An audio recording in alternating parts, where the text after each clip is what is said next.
इस भाग में पिछले भागों की कहानियों की निरंतरता शामिल है। आइए फिल्म की व्याख्या पर तुरंत शुरू करें। जैसे ही फिल्म शुरू होती है, वेस्ट वर्जीनिया में राफ्टिंग यात्रा पर कॉलेज के 4 छात्र दृश्य पर दिखाई देते हैं। वे चारों भी वहीं डेरा डाले हुए थे। ट्रे दोस्तों के बीच नहीं है, इसलिए एलेक्स उसे खोजने के लिए निकल जाता है और सोफी और ब्रेंट अकेले रह गए हैं। अचानक एक आने वाला तीर उन्हें छेद देता है। वे अभी तक स्थिति से अनजान हैं। एक और आने वाला तीर सोफी को बाहर निकालता है और वह मौके पर ही मर जाती है। इसे देखकर ब्रेंट वहां से भाग जाता है। फिलहाल एलेक्स भी वहां आ जाता है और थ्री फिंगर सोफी की आंख को निगल रही है। उसे देखकर वह वहीं छिप जाती है। इसी बीच ट्रे भी लकड़ियों को पकड़कर वहां पहुंच जाती है। थ्री फिंगर उस पर हमला करता है। वह अपनी जान बचाने के लिए जंगल में भाग जाता है, लेकिन थ्री फिंगर भी उसकी हत्या कर देता है और फंसा हुआ ब्रेट भी म्यूटेंट का शिकार हो गया है। अब एलेक्स दोस्तों के बीच केवल उत्तरजीवी है। इसके बाद वेस्ट वर्जीनिया की जेल को दिखाया गया है, जहां कुछ कैदियों को लेकर दूसरे में शिफ्ट होना पड़ा। यह अधिकार 3 पुलिस अधिकारियों को दिया गया था। ये कुल 5 कैदी थे और उनमें से एक अपराध संगठन के प्रमुख शावेज थे और यह उसके लिए किया जा रहा था।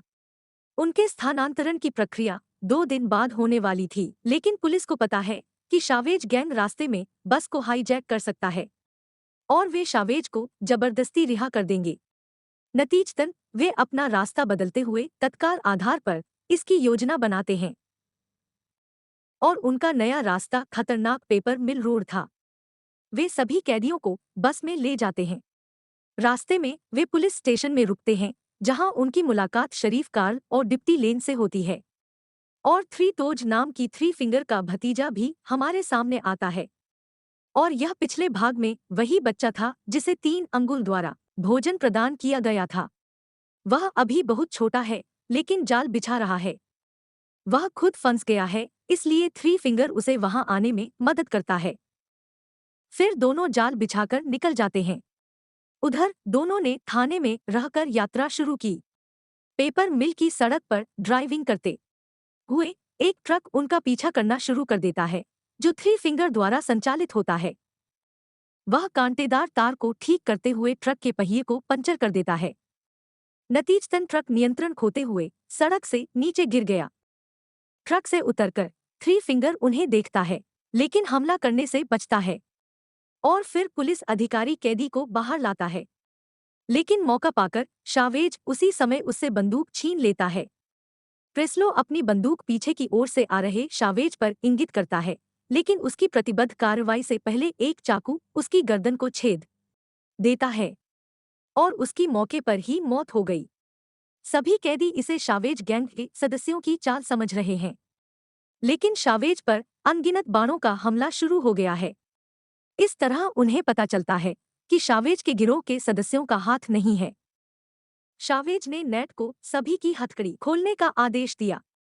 नेट इस पर जवाब देता है, चाबी बस में रह गई है और बस को पूरी तरह से आग लगा दी गई और यह कभी भी फट सकता है। एक पुलिस अधिकारी वाल्टर भी बस में है और जब नेट चाबी लेने के लिए बस में जाता है, तो वह ठीक समय पर वाल्टर को बाहर लाता है। नेट की लाई गई चाबियां खराब हो गई थीं, लेकिन शावेज उसे यह सोचकर नहीं मारता कि नेट केवल वही है जो उन्हें जंगल से बाहर निकाल सकता है। फिर सब आगे बढ़ते हैं और एक लड़की झाड़ियों से निकलते हुए नेट पर हमला कर देती है और वह लड़कियां एलेक्स थीं। वह उन्हें बताती है एक म्यूटेंट है जो लोगों को मार कर खा जाता है, लेकिन कोई इसे सीरियस नहीं ले रहा था। यहाँ तक कि उन्होंने राफ्टिंग के बारे में भी बताया था। इस पर शावेज उसे उनके स्थान पर ले जाने के लिए कहता है। उनके बात करने का तरीका अटपटा था। वह उन्हें वहां ले जाती है और उन्हें रास्ते में एक उल्टी बस मिलती है और उसका पिछला दरवाजा बंद था। शावेज नेट को यह जांचने के लिए भेजता है कि उसे अपनी बंदूक और चाबी कहाँ मिलती है। वह उस बंदूक को वाल्टर को सौंप देता है और फिर उन्हें चेकिंग के दौरान ट्रक में मोटी रकम मिलती है। इस पैसे को पाकर सभी हैरान हैं और शावेज उनमें से प्रत्येक को 2 बैग लेकर जाने के लिए कहता है। प्रत्येक के पास 2 बैग हैं, लेकिन वाल्टर बैग को पकड़ नहीं सका क्योंकि वह घायल हो गया था।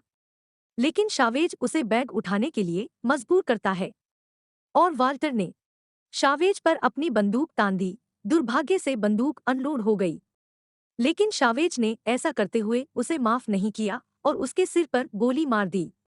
नेट उस पर एहसान नहीं कर सका क्योंकि वह दबाव में था। और फिर शावेज सभी को आगे बढ़ने के लिए कहते हैं और एलेक्स सबसे पहले था क्योंकि वह उनका नेतृत्व कर रही थी। चलते समय वह एक जाल पर कदम रखती है, लेकिन नेट उसे जल्दी से बचा लेता है। यह 3 टोज का सेट ट्रैप था जो एक तरफ छिपा हुआ था। बाहर आकर वह उन पर हमला कर देता है, लेकिन शावेज ने उसे गोली मार दी। लेकिन एलेक्स सूचित करता है कि यह वह उत्परिवर्ती नहीं है। फिर शावेज को एक विचार आता है और वह 3 फिंगर के लिए एक संकेत छोड़ते हुए आगे बढ़ता है। 3 फिंगर एक लकड़ी की छड़ी पर 3 पैर की उंगलियों का स्थिर सिर पाता है क्योंकि वह वहां पहुंचता है। यह देख वह जंगली हो जाता है। इसका मतलब है उसने अपना दिमाग बुरी तरह खो दिया है। आगे बढ़ते हुए उनका सामना एक लटकी हुई चीज से होता है और शावेज उसे पकड़ लेता है। लेकिन विली समझता है यह उनके लिए सेट ट्रैप है और वह शावेज को आगे बढ़ाते हुए उसकी जान बचाता है, लेकिन उसे इसकी कीमत चुकानी पड़ती है और वह अपनी जान गंवा देता है। और शावेज उसे अपने पैर काटने का इनाम देता है क्योंकि ऐसा करने से विली को जंजीरों से अलग कर दिया जाता है और वे जल्दी चलते हैं।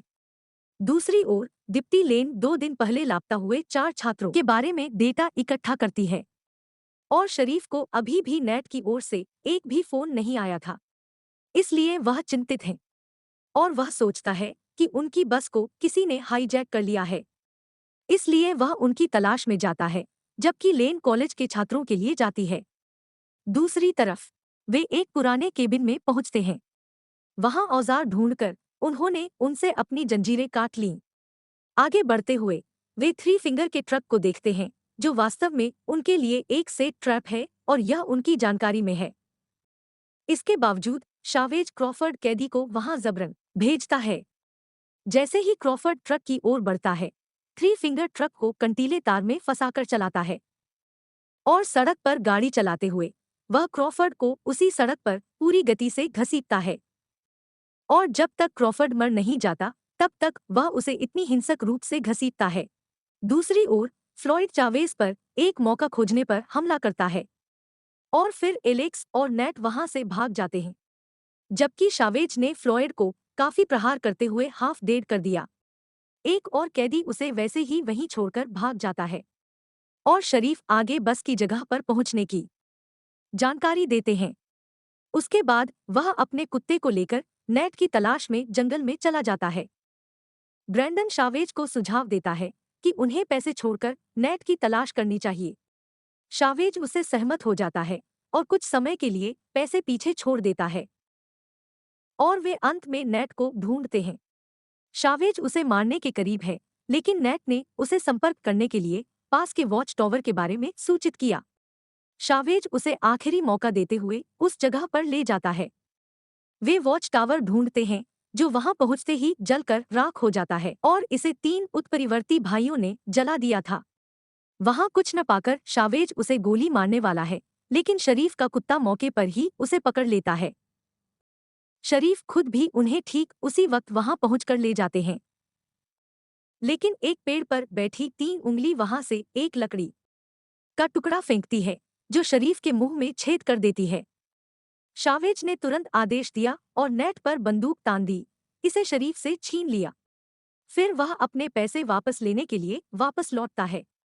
फ्लोयड सारे पैसे लेकर भाग रहा है, लेकिन शावेज उसकी बात सुन लेता है और वह फ्लॉयड की ओर बढ़ता है। लेकिन 3 फिंगर ने उस पर मोलोटोव फेंकते हुए उसे जला दिया और सारा पैसा धुएं में चला जाता है। वे वहां से भागने की कोशिश करते हैं, लेकिन 3 फिंगर का ट्रक उन्हें फिर से रोकता है और अब एलेक्स को शावेज द्वारा उस ट्रक के आगे फेंक दिया जाता है और वह एलेक्स को लेकर लौटता है। नेट अपनी सुरक्षा के लिए पीछा करने की कोशिश करता है, लेकिन शावेज द्वारा पकड़ लिया जाता है। जैसे ही वह उसे गोली मारने जा रहा है, ब्रैंडन उसे बेहुदा मार देता है। और दोनों उसे यहाँ छोड़कर अपने अपने रास्ते चले जाते हैं। एलेक्स को लेकर थ्री फिंगर उसे उसके घर में बांध देता है। और हम डेड बॉडी पीएफ डिप्टी लेन को भी देखते हैं, जो पहले थ्री फिंगर से मारा गया था। ब्रैंडन वहां से भाग रहा है। इस बीच शावेज की पिटाई होती है और वह वहां पहुंचकर बेहोश हो जाता है। जैसे ही वह आगे बढ़ना शुरू करता है, थ्री फिंगर वहां पहुंच जाती है। उनके बीच घातक विवाद है। शावेज ने उसे हिंसक रूप से पीटते हुए थ्री फिंगर का चेहरा विकृत कर दिया और उसका चेहरा इतना विकृत है कि पहचाना नहीं जा सकता। लेकिन थ्री फिंगर आखिरकार शावेज पर हावी हो जाती है।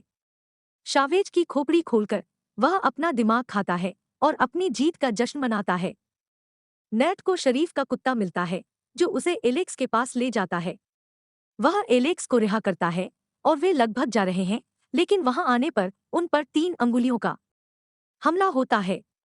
थ्री फिंगर नेट को मारने वाली है, लेकिन उसी समय एलेक्स थ्री फिंगर को मारता है, लकड़ी के टुकड़े को छेदता है जिस पर थ्री टोज का सिर टिका होता है, और दोनों उसका ट्रक लेकर फरार हो गए। लेकिन थ्री फिंगर अभी भी जिंदा है। वह फिर उनके ट्रक के सामने आता है और उसमें चढ़ भी जाता है। वह नेट को पकड़ लेता है, जिसके परिणाम स्वरूप ट्रक दुर्घटनाग्रस्त हो जाता है और पेड़ अपनी पकड़ खो देता है और ट्रक में आग लग जाती है। इसी बीच ब्रैंडन उन दोनों को वहां पहुंचकर बाहर ले आता है, लेकिन थ्री फिंगर उन्हें आसानी से मुक्त नहीं कर पाई। वह फिर से नेट को पकड़ लेता है, लेकिन नेट अपने ही उपकरण को उसमें डाल देता है। वह उसे ट्रक पर भी मारता है, जिससे वह मजबूत हो जाता है। ट्रक के फटने से थ्री फिंगर भी जल गई। ब्रैंडन को रिहा करते हुए नेट ने उसे जाने की अनुमति दी। कुछ देर बाद पुलिस बल उनके पास आता है और नेट और एलेक्स बच गए हैं। लेकिन नेट फिर से पैसे की लालसा के लिए वहां जाता है। हालांकि वह गुप्त हमले में मारा जाता है। ब्रैंडन अकेला था, जिसे ट्रस्ट की स्थापना के बाद रिहा किया गया था। ब्रैंडन को पैसे मिलते हैं, लेकिन वहां आने वाले एक अन्य म्यूटेंट ने उसे भी मार दिया। कोई नहीं जानता था कि वह म्यूटेंट कौन था। यह आज भी एक रहस्य है। इसके साथ कहानी यहीं समाप्त होती है।